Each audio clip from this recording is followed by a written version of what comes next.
All right, how not to be a troll on YouTube, or a keyboard warrior, or someone that comes across as aggressive and disrespectful and picks a hill to die on that has nothing to do with anything that's being discussed in the video. Excuse me. So last week I posted a video, and it was just a simple short that talked about the difference between series and parallel in a battery. I used the batteries that were in one of our engine training aids, where it's just the engine sitting in the frame. And incidentally, it had nothing to do with the video. There's the battery disconnect there, right? So just an incidental there.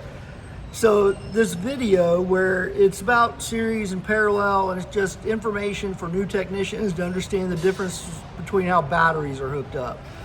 This guy posts this comment in there about how the disconnect should be hooked up on the positive side, and gives a list of reasons why, which wasn't the problem I had with it. It was this setup is potentially hazardous or disastrous at worst. And you made it sound like, just read the comment, he's there with an agenda to kind of nitpick at you and make you look bad, or to, get a reaction, to get comments, whatever his reason for it was. Number one, it was tone deaf, and it was completely out of place because the video had nothing to do with it, right? So I told the guy this. I was like, look, this has nothing to do with this video. It's just a training aid on an engine. It's to prevent battery draw. That's all it is, right?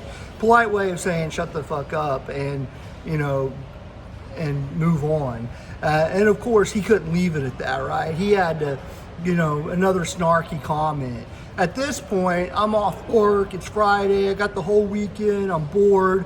So at that point, I just decided to gaslight him and started, oh, you're wrong, man. These always have to be on the negative side. And, all you have to do is a quick Google search and you know that. What's wrong with you? And sure enough, that got him to fire off another one. I probably got like 7 comments out of this guy. And then the last one I even posted on there, I'm not even going to respond to this thread again because I'm going to post a video proving you wrong. And so this conversation is over. And sure enough, he had to respond to that, get the last word in. So that's how you become a YouTube troll, is by going into people's videos and making, explosive comments about something that has nothing to do with the video in an effort to make them look bad, or to just be toxic, I guess is the word I'm looking for, right? And he could have approached this in a number of different ways, right? He could have said, hey, why do you have that hooked up on the negative? It should be on the positive. That just one little simple comment without those explosive terms like disastrous and his other hyperbole would have gone a long way to me and him having a civil discussion about it instead of a back and forth, right? So was he wrong? No, he wasn't wrong. This truck right behind me, battery disconnect from the factory, hooked up to positive. This one over here, same way, hooked up to positive. Some of these other ones hooked up to negative. And if you look, yeah, a lot of the truck manufacturers and OEMs do want you to hook up to positive for the reasons he said. It wasn't what he said was incorrect, it's how he said it and where he said it, right? Those are things to keep in mind if you want to be took seriously on YouTube. I don't take this guy seriously. I purposely gaslit him by telling him he was wrong, even though he wasn't, just because he irritated me and I was having fun poking the bear, right? But that's what I'm saying, is don't be one of those trolls. If you want to have a discussion about something, ask a respectful question about it. I would have loved to have had a discussion with this guy about the proper way to hook one of these up.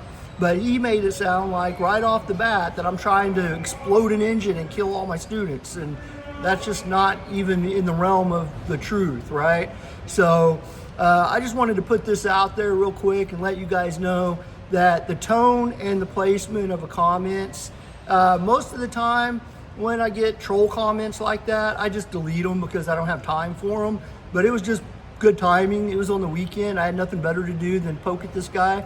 So yeah, bottom line is that if you want to hook up a battery quick disconnect, probably the best place to put it is on the positive side, as close to the battery as possible. But don't tell this guy I said that. I want him to get angrier and angrier. So for the rest of you though, have a good one.